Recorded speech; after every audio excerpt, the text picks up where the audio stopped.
All right, Brent Porcio, TopVelocity.net. We're going to do a pitch analysis here, Riley. We're going to pair him up with John Smoltz.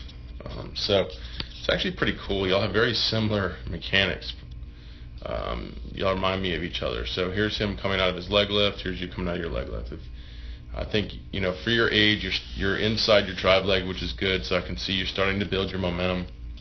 You and Smoltz did the same thing. And the only thing is he didn't go into a full leg lift. He was in more of a slide step, probably because he had runners on base. And then we watch as he loads, as he moves. The hip continues to move the hip forward and down, okay, at the same rate. Before he comes out of his leg drive, I wouldn't say he's max effort, lower half. John Smoltz was a guy who could just use the kinetic chain well. He didn't really max effort much of his body. We see when you load, very similar. You can see y'all are both staying internally rotated on the front leg, which is good, keeps you closed. Okay. I think the key thing at this point is look at John Smoltz's throwing arm. So when he breaks his hands, his arm goes down.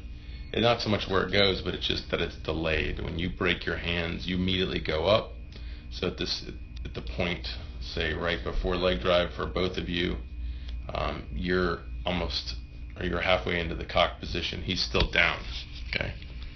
So what that's causing is your upper body's going to go early. So when you come out of your back leg drive and you're trying to extend and you hit front foot, and I would say even John Smoltz is a little, could use more power, but he's hitting front foot, and there is more rotation in his hip than you. So you definitely still need more leg power off the rubber. So he definitely was able to get the hips a little bit farther ahead than yours at front foot. I like the timing that you're doing. It's just showing you don't have the leg power right now to do it. But notice when you are hitting front foot right here, your glove side's tucking down pretty quickly. He's hitting front foot right here, and his glove side is still up. So you timed the upper half a lot earlier than he did. So you can see, the arm cocking is as he's hitting front foot, the arm is just starting to cock. As you're hitting front foot here, right there, your arms well up into the arm cock position. You're even starting to start trunk rotation. So here's the thing: is his hips are slightly ahead of yours, and his trunk is slightly more delayed than yours. So that creates more separation. So when his hip clears, so here's his back hip clearing. When it clears, this isn't ideal, but he still has delay in full trunk rotation and even into internal rotation. He hasn't started the arm yet. When your hip clears right here, you're full up into maximum external rotation. So you really don't have much separation between your hips and shoulders. They're really going together if we go back and forth here. Okay. And that's once again, he had more power through the back hip and more timed the trunk and the arm path later. So he had more delay between hips and shoulders, which makes this work better for him. You can see too, because of that, because when you're hitting, you're tucking early, because what's happening is it really goes back down to that initial energy. If you had more energy there, your trunk would delay because it would ride the hips longer because you have more force behind your mass, your center of mass.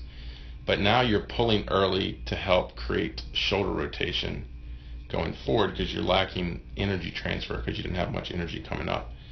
So as you're tucking and you forcing rotation while your arm isn't fully loaded, you're creating what's called hyperangulation, and you have a lot of shoulder mobility, so it's easier for you to do this. But what hyperangulation is, if we had a perfect side view, you would see your elbows pulling behind your back.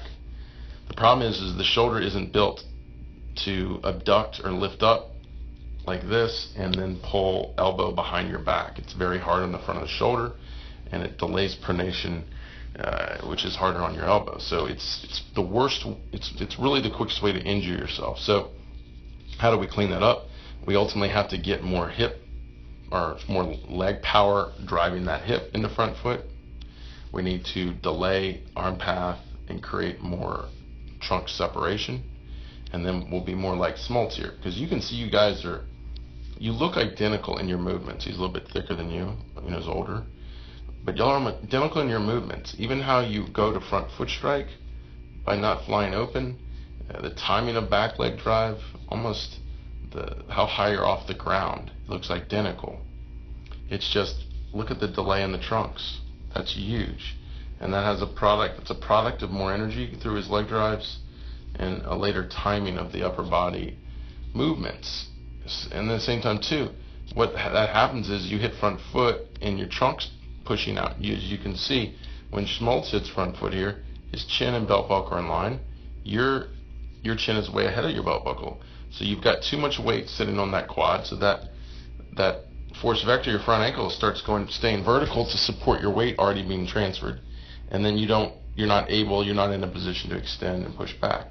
Smoltz isn't in this throw extending, but he's in a better position to push back because he had more of that late trunk movement. And that's really the key here. So you have to work to continue to build leg power and get more extension and drive behind your back leg or behind your back hip through the back leg, and then you need to delay your arm path, your trunk rotation and trunk tilts to transfer that energy better, and you won't have to pull your left side and drag your arm. And what you're going to get is more velocity and less joint loading, so less stressed arm.